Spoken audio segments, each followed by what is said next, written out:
All right, this project is about modulation. It's about repetition, understanding the units, minimum requirements for establishing rhythm and movement, linear project, scale, large and small, fire stairs, entry, pathway, and public bathrooms. Let's get started with the plan. First, sketch. Okay. Understand the project. Sketch the plan, sketch the section.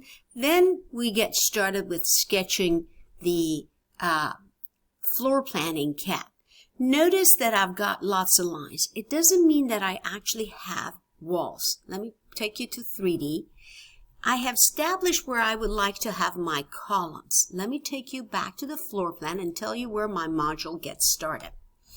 I do know I would like to have a linear pathway, meaning a hallway, a movement, a circulation along that axis, this axis, right along here. Public doors are typically 2-3 feet doors. Right there is my front entrance door, 2-3 feet door, totaling to 6 feet on both sides, here and here. This is a farmer's market, so you really would like to think about the furnishing, the way it may be laid out, possibly cubicles and the circulation. The primary circulation happens right here. The secondary circulation happens right off of here. It may be private, or they may actually invite the public.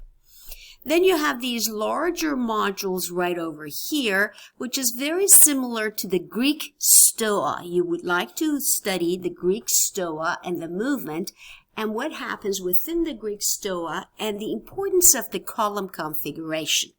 Greek stoa, all right? Ancient Greek architecture. And it's about one element pulling, one element pushing. And let's get started with the rhythm. So essentially what I would like to start with is a module of 16 by 16, which is then also configured as 12 plus 3 circulation over here plus the 6 feet. If you like, you can later on modify these 16 feet to 20 feet.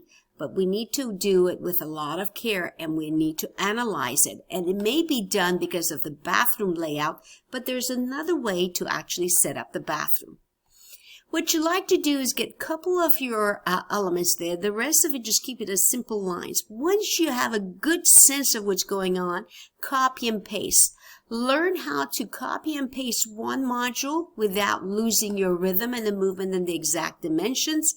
And also think about how you may want to actually couple them. Watch this. 1, 2, 3, 4. So I essentially have 8, which is then subdivided into groups of 4. And we're going to talk about that in elevation and what you could actually possibly do with that in the elevation to create variation as well. So essentially, I started with my 6 feet, this line and that line. These two lines, I started with the 6 feet, and then I started to configure how I would like to do my columns, and if I would like to create some spacing around it, and if I would like to actually engage the configuration of attaching beams and beams to my columns. So much of this actually gets started with understanding the connections and how I would like to frame my columns and connect. I will take you through some projects and show you that in a second.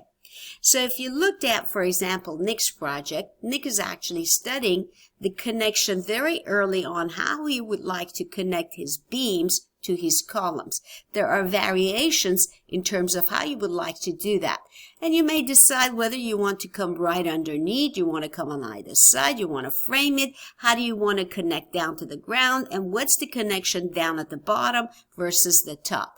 So you would like to do some quick research, take a look at some pictures, do some composition right there.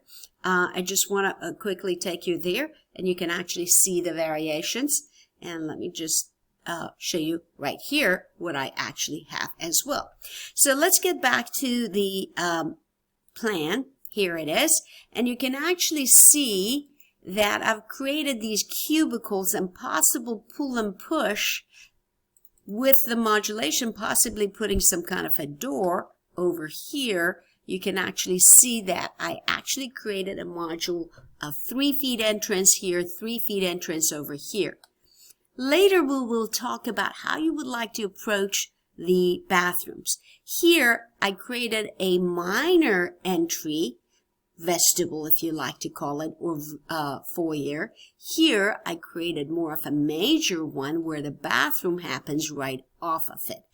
If you go back to some of the projects that have been done before, you can probably see some pull and push that we're just talking about here. Pull on this side and push on that side, and some of the games that could be possibly made with these concepts. All right, so for the first day of the class for this project, what I would like you to do is to get your rhythm done. Notice I've got 1, 2, 3, 4 modules, which is essentially 8 smaller modules of 16 by 16 over here. Added a 4-foot layer in the back, and then when you get close over here, you've got 3 and 12.